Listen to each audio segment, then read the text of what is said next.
Resetting the cellular data network settings on your iPhone 15 can help resolve connectivity issues and restore default configurations, which may be necessary after changing carriers or troubleshooting network problems.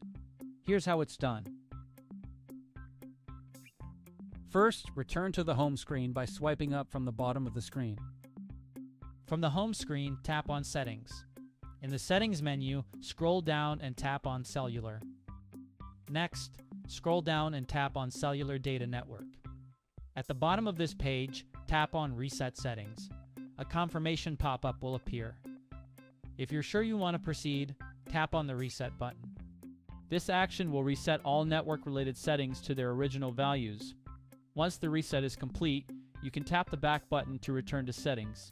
After that, check and see if cellular data functions are already restored on your iPhone.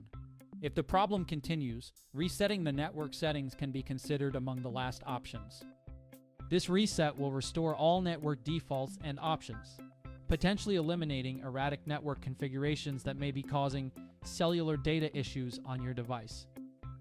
And that's all there is to this guide. Subscribe to this channel if you find this video helpful. Thanks for watching and see you in the next one.